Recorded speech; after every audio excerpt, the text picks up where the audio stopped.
बिस्मिल्लाहिर्रहमानिर्रहीम। अस्सलाम वालेकुम students, this is your lecture number 6। आप रिकॉल करें तो लेक्चर नंबर 5 में हम लोगों ने बेसिक प्रोग्राम्स किए थे और आज के लेक्चर में हम लोग एक चीज़ जो स्टडी कर रहे हैं वो हमारे पास होते हैं कंपैरिजन या relational operators. Relational operators basically क्या चीज़ होती है? हम लोग इन ऑपरेटर्स की मदद से डिसीजंस जो है जो जो हम लोगों ने करने होते हैं उसके अंदर हम लोग रिलेशनल ऑपरेटर्स का इस्तेमाल करते हैं। बेसिकली रिलेशनल ऑपरेटर्स हमारे पास इफ़ एल्स स्टेटमेंट्स में या इफ़ स्टेटमेंट में हम लोग इस्तेमाल करेंगे, जिसको हम लोग कंडीशनल स्टेटमेंट्स बोलते हैं। और कंडीशनल स्टेटमेंट्स में कंडीशंस को बिल्ड करने के लिए हमें रिलेशनल ऑपरेटर्स रिक्वायर्ड होते हैं। तो आज हम लोग देखेंगे कि रिलेशनल ऑपरेटर्स क्या होते हैं, इनकी बेसिक्स हम लोग देखेंगे और कौन कौन से रिलेशनल ऑपरेटर्स हम लोग इफ़ एल्स स्टेटमेंट में या वाइल लूप में आगे जाके इस्तेमाल करेंगे। वो बेसिक रिलेशनल ऑपरेटर्स आज हम लोग पढ़ेंगे। इनको हम लोग कंपैरिजन ऑपरेटर्स भी बोलते हैं, but specifically they are called relational operators. Python के अंदर कंपैरिजन ऑपरेटर्स या रिलेशनल ऑपरेटर्स की टाइप्स जो हमारे पास होती हैं, सबसे पहले तो मैंने आपको ये बात बता दी कि हमारे पास जो रिलेशनल ऑपरेटर्स होते हैं ये हमारे पास कंपैरिजन के लिए इस्तेमाल किए जाते हैं, इसलिए हम लोग इनको कंपैरिजन ऑपरेटर या रिलेशन ऑपरेटर्स भी बोल देते हैं। रिलेशन ऑपरेटर हम लोग इसलिए कहते हैं कि ये दो रिलेशंस को कंपेयर करने के लिए भी इस्तेमाल हो सकते हैं, क्योंकि ये वर्ड से ही क्लियर है कि हम लोगों ने बेसिकली एक या एक से ज़्यादा रिलेशंस को हम लोग अगर कंपेयर करना चाहें तब हम लोग रिलेशनल ऑपरेटर्स का इस्तेमाल करते हैं। याद रखिएगा कि रिलेशनल ऑपरेटर्स का जवाब होता है वो हमेशा ट्रू या फॉल्स में आता है, कोई नंबर नहीं होता हमारे पास, बल्कि ट्रू या फॉल्स होते हैं। ये चीज़ मैं आपको क्लियर करने के लिए मैं आपको बता देता हूँ, क्योंकि ये चीज़ आपने अपनी बेसिक ग्रेड्स में भी पढ़ी होगी। आपने कुछ इस तरह के ऑपरेटर्स पढ़े होंगे जिसके अंदर हमारे पास greater than, less than, greater और इक्वल टू, लेस और इक्वल टू और नॉट इक्वल टू। ये तो पाइथन में लिखने का तरीका है, वरना मैथमेटिक्स में आपने greater than, less than, greater और इक्वल टू, लेस और इक्वल टू और इसको नॉर्मली आप नॉट इक्वल टू ऐसे लिखते थे। लेकिन हम लोग जो पाइथन में ऑपरेटर्स लिखते हैं, रिलेशनल ऑपरेटर्स, वो इस तरह लिखे जाते हैं। इसका टेबल आगे जाके आपको नज़र भी आएगा। तो हमने बेसिकली इनको इस्तेमाल करना है। इन्हीं को हम लोग इफ़ एल्स स्टेटमेंट में इस्तेमाल करेंगे डिफरेंट कंडीशंस को इम्प्लीमेंट करने के लिए, या वाइल लूप के अंदर भी हम इसको इस्तेमाल करेंगे।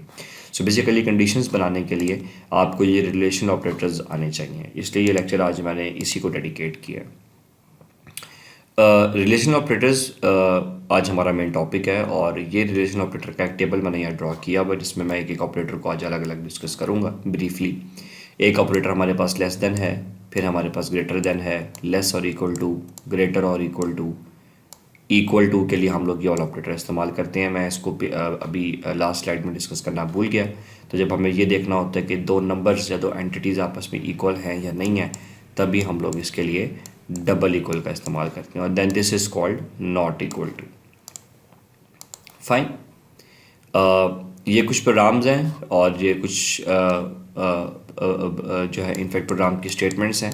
इनफैक्ट ये एज अ होल एक प्रोग्राम है, बट इसकी कुछ स्टेटमेंट्स में मैंने हर एक रिलेशन ऑपरेटर को अलग अलग डिस्कस किया, जिसको मैं थोड़ी देर तक यहाँ पे अभी आगे जाके डिस्कस भी करूँगा।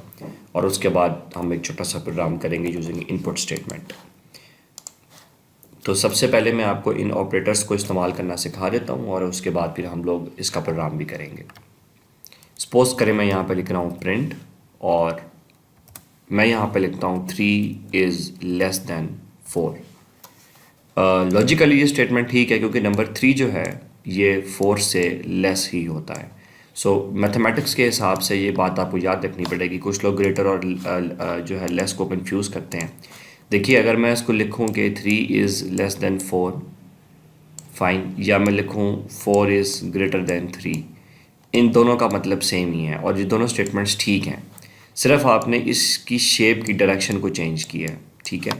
सो सिंपल इज़ डैट कि आपने ये याद रखना होता है कि जो नंबर मेरे पास इस वाले साइन के राइट साइड पे लिखा होता है, इस साइड पे, और ये वाला जो सिंबल जहाँ पे क्लोज हो रहा होता है, ये ग्रेटर की चीज़ को इंडिकेट करता है। हम लोग इसको दो तरीक़ों से पढ़ सकते हैं कि 4 इज़ ग्रेटर दैन 3, या हम लोग इसको पढ़ सकते हैं 3 इज़ लेस दैन 4। तो ये साइन बेशक ऐसे हो या ऐसे हो, इसको पढ़ने का तरीका जो है वो आपके ऊपर डिपेंड करता है। सो यहाँ पे मैं इसको पढ़ रहा हूँ कि 3 जो हम लोग जब इसको यहाँ लिखेंगे पाइथन में, तो पाइथन में ये हमारे पास लेस के तौर पे कंसिडर होगा। तो अब हम इसको पढ़ेंगे 3 is I am sorry 3 is less than 4। तो अब हम देखते हैं कि जब मैं इसको एग्जीक्यूट करूँगा 3 इज़ लेस देन 4 को, और मैं इसका जवाब प्रिंट करवाऊँगा, तो मेरे पास आउटपुट पे क्या प्रिंट होगा? मेरे पास आउटपुट के ऊपर प्रिंट हो रहा है ट्रू। अगर आप यहाँ आउटपुट के ऊपर देखें तो मेरे पास आउटपुट पे हो रहा है प्रिंट ट्रू। तो यहाँ पे आपने एक बात याद रखनी है कि रिलेशनल ऑपरेटर्स का जो जवाब होता है वो हमेशा ट्रू या फॉल्स में आता है। ठीक है जी, ये हमेशा ट्रू या फॉल्स में इसका जवाब आएगा, और इसका जवाब मेरे पास है ट्रू, क्योंकि ये ट्रू है कि 3 is less than 4। So that is मैं इसकी पहले कमेंट्स के अंदर इसकी मैं हेडिंग दे देता हूँ। सो हम लोग पढ़े हैं रिलेशनल ऑपरेटर्स, और मैंने आपको जो पहला ऑपरेटर बताया दैट वाज लेस दैन। ठीक है जी, और इसका जो हमारे पास आंसर था दैट वाज ट्रू। और होपफुली आप ये कोड साथ साथ लिख भी रहे होंगे, क्योंकि मैंने कोई वेरिएबल यहाँ पे नहीं लिखा, जिसकी वजह से वेरिएबल के अंदर इसकी वैल्यू स्टोर नहीं हुई। अगर मैं यहाँ पे लिख देता x is equal to this, so आप देखेंगे कि मेमोरी के अंदर भी इस वेरिएबल को उसने स्टोर किया है। अभी इसकी टाइप कोई नज़र नहीं आ रही है मेमोरी में, ये मैं आपको लेटर ऑन बताऊँगा। या इनफैक्ट अगर आप जो है इसको गौर से देखें, तो अगर मैं इसको अब रन करवाऊँ तो आप देखते हैं कि अगर मैं लिखता हूँ x is equal to 3 less than 4, तो आप देखते हैं कि इसकी एक नई टाइप यहाँ पे वो स्टोर करवा रहा है। अगर मैं इसको जूम इन करूँ, इस टाइप को हम लोग बूलियन बोलते हैं। ठीक है जी, अगर मैं यहाँ पे लिखूँ x is equal to 3 less than 4, ठीक है, मैंने प्रिंट कमांड का इस्तेमाल नहीं किया, तो x में जो वैल्यू स्टोर होगी वो ट्रू होगी या फॉल्स होगी, क्योंकि या तो 3 लेस दैन 4 ट्रू है या फॉल्स है। या हमारे केस में ये ट्रू है, क्योंकि 3 वाकई में 4 से लेस होता है। तो x की जो इस बार टाइप है वो आप देख रहे हैं वो क्या है, वो बूल है। बूल स्टैंड फॉर बूलियन। ये बूलियन अलजबरा से लिखना है, और बूलियन बेसिकली ट्रू या फॉल्स या 1 0 या हाई या लो के लिए हम लोग इस्तेमाल करते हैं। टाइप जो बूल होती है, तो ये टाइप बूल है, और इसकी जो वैल्यू है वो ट्रू आएगी या फॉल्स आएगी। अब अगर मैं इसको लिखता है 3 ग्रेटर देन 4, तो दैट इज़ फॉल्स, क्योंकि 3 की वैल्यू 4 से ग्रेटर नहीं होती है। अब मैं इसको रन करवाऊंगा तो आप देखते हैं मेमोरी में कि अब x की जो डाटा टाइप है वो तो बूल है, और अब इसकी वैल्यू हमारे पास फॉल्स है। होपफुली आपको ये बात समझ आ गई। अब हम क्विकली बाकी ऑपरेटर्स भी कर लेते हैं। सो मैं इसको वापस कर रहा हूँ लेस देन, और मैं इनफैक्ट इन वेरिएबल्स के ज़रिए ही इनको वैल्यू असाइन करूँगा। आप चाहें तो इससे पहले वैल्यू बूल लिख सकते हैं, जैसे कि हम लोग लिखते थे पहले। मैं आपको रिकॉल करवा देता हूँ कि x is equal to integer 4। तो सिमिलरली अब हम लोग यहाँ पे लिखेंगे x इज़ इक्वल टू बूल, क्योंकि अब हमारे पास नई टाइप आई है। एक टाइप हमारे पास हो गई इंटीजर, एक टाइप हमारे पास हो गई फ्लोट, एक हमारे पास स्ट्रिंग, एक नई टाइप जो अब आज आपने पढ़ी वो है बूल। बूल स्टैंड्स फॉर बूलियन। ठीक है जी, ये टाइप अब आपने याद रखनी है। सो मैं लिखता हूँ 3 या फिर 7 इज़ ग्रेटर दैन 4, तो ये मेरे पास अब किसका साइन आ गया, ग्रेटर का। सो ये स्टेटमेंट मेरे पास है ग्रेटर देन की, और ये मेरे पास क्या है, ये भी मेरे पास ट्रू है। ये ट्रू इसलिए है क्योंकि 7 डेफिनेटली 4 से ग्रेटर ही होता है। अब हम कुछ फॉल्स स्टेटमेंट्स प्रोड्यूस करा लेते हैं। मैं इस वेरिएबल का नाम भी x से y कर रहा हूँ, क्योंकि x वेरिएबल मैंने ऑलरेडी ऊपर डिक्लेयर कराया हुआ है। सो अब हम लोग वेरिएबल लेते हैं z, और अब मैं इस बार जो है फॉल्स स्टेटमेंट को प्रोड्यूस कराता हूँ बूल, और अब मैं इस बार लिखूँगा लेट अस से कि for example 6 is less than 5, और जो कि गलत है, क्योंकि डेफिनेटली 6 5 से ग्रेटर होता है, लेस नहीं होता है। सो इस बार मैंने लिखा है स्टेटमेंट मैंने लिखी है लेस देन की, लेकिन ये जो इसका आंसर है डेट वुड बी फॉल्स। सो अब मैं इन स्टेटमेंट को रन करता हूँ। अगर आप अपने राइट साइड के ऊपर देखें इस वाली पेन में, जहाँ पे मैं अब इसको हाईलाइट करता हूँ, सो आप देख रहे हैं कि मेरे पास x की वैल्यू ट्रू है, y की भी ट्रू है, लेकिन z की फॉल्स है। ठीक है जी, वो जो कि आप यहाँ से वेरीफाई भी कर सकते हैं, क्योंकि 3 लेस देन 4 ट्रू स्टेटमेंट है, 7 ग्रेटर देन 4 ट्रू स्टेटमेंट है, लेकिन 6 लेस देन 5 मेरे पास फॉल्स स्टेटमेंट है। अगर आप इसको स्क्रीन पे प्रिंट कराना चाहते हैं तो हम लोग सिंपली प्रिंट फंक्शन का इस्तेमाल करेंगे, और हम लिखेंगे print value of x y z। ठीक है, तो मेरे पास स्क्रीन के ऊपर इनकी वैल्यूज़ भी प्रिंट हो जाएंगी। तो पहली स्टेटमेंट का आंसर मेरे पास स्क्रीन के ऊपर प्रिंट हो रहा है ट्रू, दूसरी स्टेटमेंट का मेरे पास प्रिंट हो रहा है ट्रू, और तीसरी का मेरे पास जो आंसर प्रिंट हो रहा है दैट इज़ फॉल्स। फाइन, आप इस कम्बिनेशन को और तरीक़ों से भी इस्तेमाल कर सकते हैं, जैसे कि मैं यहाँ लिखता हूँ a इज़ इक्वल टू बूल, और इस बार मैं स्टेटमेंट लिखूँगा कि 3 इज़ लेस दैन, या फॉर एग्ज़ाम्पल मैं यहाँ पे लिखता हूँ 1 इज़ लेस दैन 3 और 3 is less than 5। So basically मैंने दो कम्बिनेशन इस्तेमाल किए हैं, पहले ये वाला और उसके बाद ये वाला। आप देखते हैं कि ये दोनों ही मेरे पास ट्रू हैं। तो अगर मैं इसको रन करूं तो ये मुझे क्योंकि मैंने अब यहाँ पे इसको प्रिंट नहीं करवाया तो यहाँ पे प्रिंट नहीं आ रहा, लेकिन आप यहाँ पे देख सकते हैं जहाँ पे मैं इसको राइट साइड पे हाईलाइट कर रहा हूँ कि ए की वैल्यू मेरे पास ट्रू है, क्योंकि 1 लेस देन 3 भी ट्रू है और 3 लेस देन 5 भी ट्रू है। अगर हम ए को ग्रेटर करवा दें, मतलब 1 लेस देन 3 तो ट्रू है, लेकिन 3 ग्रेटर देन 5 जो है ये मेरे पास फॉल्स है, तो आप देखते हैं कि जवाब मेरे पास फॉल्स हो जाता है। मतलब अगर हम इसको इस कम्बिनेशन में लिखें जिस कम्बिनेशन में मैंने लिखा है, मतलब एक से ज़्यादा नंबर को हम लोग कंपेयर करने की कोशिश करें तो एक भी फॉल्स हो तो जवाब मेरे पास फॉल्स होगा। फॉर एग्ज़ाम्पल ये दोनों मेरे पास ट्रू हैं क्योंकि 1 लेस देन 3 भी ट्रू है, 3 लेस देन 5 भी ट्रू है, लेकिन 5 इज़ ग्रेटर देन 9 ये मेरे पास अब फॉल्स है। तो इसका ओवरऑल जो मेरे पास जवाब बनेगा वो देख रहे हैं वो यहाँ पे फॉल्स आ रहा है। तो अगर मैं 9 को एक्सक्लूड कर देता तो फिर मेरे पास आप देखेंगे जवाब क्या हो जाएगा, ट्रू। तो मैं यहाँ पे ए को भी प्रिंट करवा देता हूँ। ठीक है जी, तो ये बेसिकली मैंने इसको लिखा है कम्बिनेशन में। मैं यहाँ पे इसको लिख देता हूँ कम्बिनेशन। मैं वेरिएबल को सीक्वेंस में लिख देता हूँ ताकि मैं इसको सीक्वेंस के अंदर प्रिंट करवा सकूँ, A B C and D. और अब जो बाकी के ऑपरेटर्स रहेंगे मैं क्विकली यहाँ पे इनको सॉल्व कर देता हूँ। For example E is equal to Boolean, और अब हम लोग यहाँ पे लिख लेते हैं हमने लेस देन कर लिया, ग्रेटर देन कर लिया, अब हम लोग इक्वल टू देखते हैं। For example 4 is equal to 4। Please एक बात याद रखिएगा, मैं यहाँ पर लेता हूँ इसको इक्वल, और ये ट्रू है क्योंकि डेफिनेटली 4 के इक्वल ही होता है। एक बात आपने हमेशा याद रखनी है जो कि मैं यहाँ स्लाइड्स में स्पेसिफिकली आपको बता भी देता हूँ कि कभी भी आपने इन दो ऑपरेटर्स को कंफ्यूज नहीं करना है। इसको हम लोग बोलते हैं असाइनमेंट ऑपरेटर।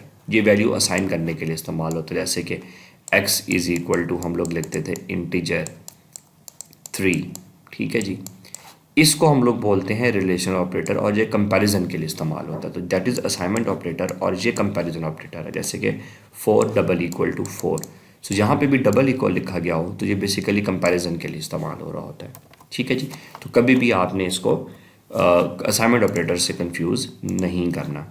सो अब हम देखते हैं कि ई की वैल्यू हमारे पास क्या होगी। सो हम इसको कोड को रन करते हैं और आप देखते हैं कि हमारे पास टेबल में जहाँ पे मैं हाईलाइट कर रहा हूँ ई की वैल्यू मेरे पास क्या है, ई की वैल्यू मेरे पास ट्रू है। जो लोग थोनी पाइथन के ऊपर काम कर रहे हैं, जिनके पास कंपाइलर थोनी इंस्टॉल हुआ हुआ है, मैं इस कोड को उनके लिए वहाँ पे भी रन कर देता हूँ ताकि आप लोग जो है वहाँ पे भी जाके इसके आंसर को देख सकें। तो मैं इस कोड को यहाँ पेस्ट करके मैं इस फाइल को न्यू नेम से सेव कर लूँ ताकि मेरी प्रीवियस फाइल जो है वो राइट ना हो। मैं इस फाइल को यहाँ पे रन करता हूँ तो आप देखते हैं कि क्योंकि मैंने वेरिएबल ए अभी डिक्लेयर नहीं करवाया तो इसलिए एरर आ रहा है। मैं यहाँ से इसको रिमूव कर देता हूँ और अब मैं इसको रन करवाता हूँ। सो अब आप देख रहे हैं कि मेरे पास वेरिएबल ए की वैल्यू ट्रू है, बी की ट्रू है, सी की फॉल्स है, डी की ट्रू है, देन जो ई हम लोग कर रहे हैं उसकी वैल्यू मेरे पास यहाँ पे इंडिकेट हो रही है। अगर आप इसकी टाइप देखना चाहते हैं, सो आप अगर थोनी पाइथन में काम कर रहे हैं, क्योंकि थोनी पाइथन में टाइप नज़र नहीं आती, तो आपने यहाँ से ऑब्जेक्ट इंस्पेक्टर में जाना है और आप जिस वेरिएबल पे क्लिक करेंगे उसकी टाइप वो आपको दिखाएगा। आप देख रहे हैं कि वेरिएबल ए की जो हमारे पास वैल्यू है वो ट्रू है, इसकी टाइप वो आपको दिखा रहा है कि वो जहाँ पे मेरे माउस का कर्सर है वो बूल है। होपफुली आपको ये बात समझ आ गई थोनी पाइथन के हवाले से भी। अब हम लोग मज़ीद आगे मूव करते हैं। हमारे पास A B C D E F के अंदर मैं लिखता हूँ बूल। अब हमारे पास एक ऑपरेटर मैं यहाँ पर लिख रहा हूँ जिसको हम लोग बोलते हैं नॉट इक्वल टू। ठीक है जी, नॉट इक्वल टू। सो अब मैं अगर यहाँ पे लिखूँ for example 3 is not equal to 4। ठीक है, नॉट इक्वल में ये बात आपने याद रखनी है कि किसी भी प्रोग्रामिंग लैंग्वेज में आप काम कर रहे हो, इसको हम लोग हमेशा नॉट बोलते हैं। सो मैं लिख रहा हूँ नॉट और फिर मैं यहाँ पे लिख रहा हूँ इक्वल। इसका मतलब है नॉट इक्वल, ठीक है। सो ये भी एक रिलेशनल ऑपरेटर है। सो मैं लिख रहा हूँ, यहाँ पे मैंने लिखा 3 नॉट इक्वल टू 4। डेफिनेटली ये ट्रू उसका आंसर होगा क्योंकि 3 4 के इक्वल नहीं होता। सो मैं यहाँ पे कमेंट्स में लिखूँगा नॉट इक्वल, ये ऑपरेटर का नाम है और इसका आंसर भी मेरे पास ट्रू है। सिमिलरली हम लोग एक और वेरिएबल जी लेते हैं और इसमें मैं इस बार वैल्यू लिखता हूँ, for example 5 equal to 6। So again ये मेरे पास इक्वल ऑपरेटर है, ठीक है जी। और जिसको मैं इनफैक्ट इक्वल के बजाय इक्वल टू लिख रहा हूँ क्योंकि मुझे इक्वल टू इसको बोला भी जाता है और नॉट इक्वल टू, ठीक है जी। सो इक्वल टू, और इसका जो आंसर है वो मेरे पास फॉल्स होगा क्योंकि डेफिनेटली 5 6 के इक्वल नहीं होता, ठीक है जी। सो मैं इसको अगर अब रन करूं तो अब आप इस टेबल में समराइज आंसर देख सकते हैं जिसमें मैं इसको ज़रा क्लियर कर दूं क्योंकि एक्स वाई जेड वेरिएबल्स मेरे पास इस टाइम मौजूद नहीं है। अगर आप रिकॉल करें तो मैंने आपको बताया था कि अगर आप स्पाइडर में काम कर रहे हैं तो आप यहाँ से अगर इसको रिमूव कर दें तो सारे वेरिएबल मेमोरी से रिमूव हो जाते हैं। सो अब मैं यहाँ से इसको रन करता हूँ। सो आप देख रहे हैं कि वेरिएबल ए की वैल्यू ट्रू है and so on so four. अगर आप वेरिएबल एफ़ की वैल्यू देखें तो वो ट्रू है, ठीक है जी, क्योंकि वेरिएबल एफ़ मेरे पास क्या है 3 नॉट इक्वल टू 4, जो कि ट्रू है। डेफिनेटली 3 4 के इक्वल नहीं होता। लेकिन अगर आप यहाँ पे 5 इक्वल टू 6 देखें जो कि रॉन्ग है क्योंकि 5 6 के इक्वल नहीं हो सकता, तो आप देख रहे हैं वेरिएबल जी की वैल्यू, जिसको मैं यहाँ हाईलाइट कर रहा हूँ, वेरिएबल जी की वैल्यू मेरे पास फॉल्स है। तो मैं इसको थोनी पाइथन में भी ओवरराइट करके रन कर देता हूँ। सो अगेन आपके पास एक समराइज टेबल आ गया है जहाँ पे आप सारी वैल्यूज़ को देख सकते हैं, जहाँ पे जी की वैल्यू मेरे पास फॉल्स है। अब हमारे पास जो ऑपरेटर रह गए हैं वो मेरे पास ग्रेटर और इक्वल टू और लेस और इक्वल टू के रह गए हैं। सो मैं यहाँ पर लिख देता हूँ h इज़ इक्वल टू बोल, और अब मैं लिखता हूँ फॉर एग्ज़ाम्पल 5 इज़ लेस और इक्वल टू फॉर एग्ज़ाम्पल 7, ठीक है जी। तो अब इसमें दोनों काम होंगे, पहले चेक होगा लेस और फिर चेक होगा इक्वल। याद रखिएगा कि आपने कभी भी इसको ऐसे नहीं लिखना, ये गलत है। ये इक्वल टू और लेस है तो आपने पहले लिखना है लेस और इक्वल टू, ठीक है जी। मैं यहाँ पे इसको स्लाइड्स में भी आपको बता देता हूँ कि इस ऑपरेटर का नाम है हमारे पास लेस और इक्वल टू, ठीक है। तो ये दोनों चीज़ें चेक होंगी, पहले चेक होगा कि लेस है या इक्वल है, दोनों में से एक भी चीज़ ट्रू हुई तो हमारे पास आंसर ट्रू होगा। फॉर एग्ज़ाम्पल अगर हम यहाँ पे इसके ऊपर गौर करें तो 5 लेस देन 7 तो ठीक है लेकिन इक्वल गलत है, ठीक है। तो दोनों चीज़ें चेक हो रही हैं, लेस भी चेक हो रहा है और इक्वल भी चेक हो रहा है, ठीक है। इसको मैं मज़ीद एलाबोरेट करूँगा नेक्स्ट एग्जांपल में, जो नेक्स्ट वेरिएबल मैं यहाँ पे लिखूँगा। सो इसको हम लोग बोलते हैं लेस और इक्वल टू, और इसका आंसर मेरे पास अभी ट्रू आएगा, ठीक है जी। तो मैं यहाँ से इसको रन करता हूँ। सो वेरिएबल h की वैल्यू अगर आप देखें जिसको मैंने अभी यहाँ पे लिखा है, वेरिएबल h की वैल्यू मेरे पास ट्रू है क्योंकि 5 लेस देन 7 जो है, 5 इज़ लेस देन 7, ये ट्रू है।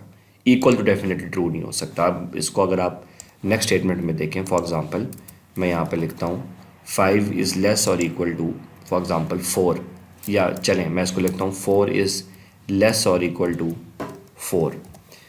अब आप इसमें अगर देखें तो 4 से लेस तो नहीं हो सकता, ठीक है जी। ये तो रॉन्ग स्टेटमेंट है या फॉल्स स्टेटमेंट है क्योंकि डेफिनेटली 4 इज़ लेस देन 4 तो हमारे पास फॉल्स स्टेटमेंट है, लेकिन 4 इक्वल टू 4 हमारे पास ट्रू स्टेटमेंट है, ठीक है जी। 4 लेस और equal to 4 equal to 4, I am sorry. तो हमने दो का कम्बिनेशन यूज़ किया, हमने यूज़ किया 4 लेस और इक्वल टू 4। क्योंकि लेस वाली फॉल्स है लेकिन इक्वल वाली ट्रू है, इसलिए आंसर हमारे पास ट्रू होगा। होपफुली आप मेरी बात समझ गए कि इन दोनों में से जौन सी भी स्टेटमेंट वैलिड हुई तो हमारे पास उसके लिहाज से आंसर प्रोड्यूस होगा।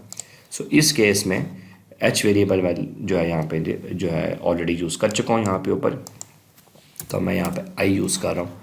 सो आप देखते हैं कि आई का आंसर भी मेरे पास ट्रू आ रहा है। उसकी रीज़न ये है कि लेस तो फॉल्स है बट इक्वल वाली स्टेटमेंट मेरे पास वैलिड है, ठीक है।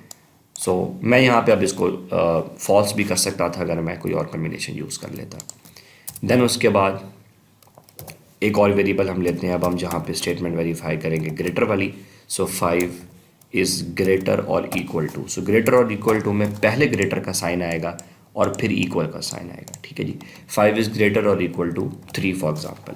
सो इसको हम लोग बोलते हैं ग्रेटर और इक्वल टू, ठीक है जी।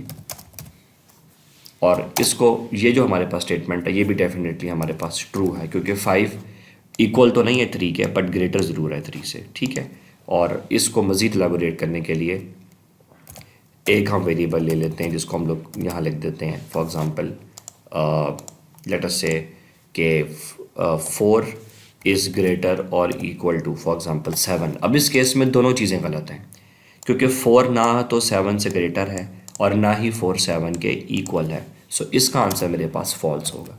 सो हम लोग लिखेंगे इस ऑपरेटर का नाम जो कि ग्रेटर और इक्वल टू है, लेकिन इसका आंसर जो है वो हमारे पास अब फॉल्स होगा। तो अगर मैं इसको रन करूं तो आप देखते हैं कि वेरिएबल के जो मैंने यहाँ पे अभी लिखा था उसका आंसर मेरे पास क्या होगा जी, वो फॉल्स होगा, ठीक है। होपफुली आप मेरी ये बात को समझ गए होंगे। तो आप चाहें तो इन वेरिएबल्स की वैल्यू को प्रिंट करवा सकते हैं। मैंने प्रिंट इसलिए नहीं करवाया क्योंकि जब ट्रू और फॉल्स बहुत ज़्यादा तादाद में लिखे जाएंगे तो आप लोग कंफ्यूज हो सकते हैं। So variable A B C D E F G H I J and K, अब जब ये एक साथ प्रिंट होंगे तो आप कंफ्यूज होंगे कि किसकी वैल्यू ट्रू है और किसकी फॉल्स है। इसलिए लिहाजा मैंने इस अप्रोच के बजाय इस अप्रोच को मैंने ज़्यादा प्रेफर किया, जिसको मैं यहाँ हाईलाइट कर रहा हूँ। वो अब आप के लिए कन्वीनियंट है कि जौन सी अप्रोच आपके लिए बेहतर है वो इस्तेमाल कर सकते हैं। सिमिलरली मैं इसको थोनी पाइथन में भी रन करके दिखा देता हूँ। मैंने यहाँ पे इसको रन किया तो अब आप देख रहे हैं कि नीचे मेरे पास यहाँ पे ये वाले आंसर जिनको मैं हाईलाइट कर रहा हूँ ये प्रिंट भी हो गए हैं, साथ मेरे पास यहाँ पे इन वेरिएबल्स की वैल्यूज़ भी इंडिकेट हो गई हैं, ठीक है जी। सो ये हमारे पास रिलेशनल ऑपरेटर्स थे जो मैंने आपको सारे एक एक करके बता दिए, equal to, not equal to and so on so fourth.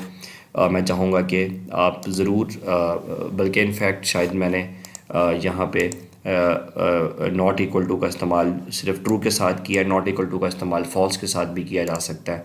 अगर मैं यहाँ पे लिखूँ for example 3 not equal to 3, ठीक है, तो बेसिकली ये स्टेटमेंट मेरे पास अब फॉल्स है क्योंकि 3 इक्वल टू 3 होता है, 3 not equal to 3 false statement है। तो आप देखेंगे कि एफ़ का जो मेरे पास आंसर है वो इस बार फॉल्स आएगा। एफ़ का आंसर जो है वो इस बार मेरे पास फॉल्स आ रहा है क्योंकि 3 equal to 3, 3 not equal to 3 is false statement क्योंकि 3 इक्वल टू 3 होता है। लेकिन मैं अब इसको वापस उसी पे लेके जा रहा हूँ जिसके ऊपर ये था, दैट इज़ 4। चलें जी, अब हम लोग यहाँ स्लाइड्स पे आ जाते हैं। होपफुली आपको सारी बात समझ आ गई होगी। ये वाला प्रोग्राम अब आप लोग खुद करेंगे, प्रॉब्लम स्टेटमेंट, और मैं अगली बार आपको डेफिनेटली खुद भी करवाऊंगा। अब problem statement is very simple. अब आपने करना ये है कि यूज़र से इनपुट कमांड के ज़रिए 2 नंबर मांगे जाएंगे। एक वेरिएबल एक्स आप ले लें, एक वेरिएबल वाई ले लें, इसकी जो टाइप है वो इंटीजर होगी।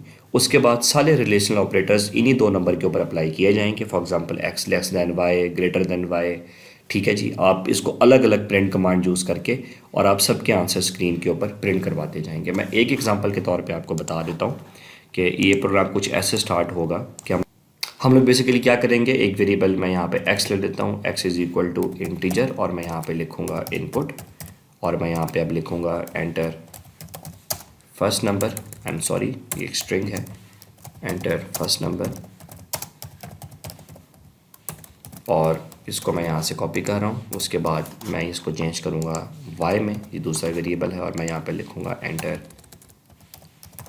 सेकंड नंबर, ठीक है जी। अब आपने जो चीज़ इसमें वेरीफाई करनी है वो ये है कि आपने ये चेक करना है इस स्टेटमेंट के ज़रिए।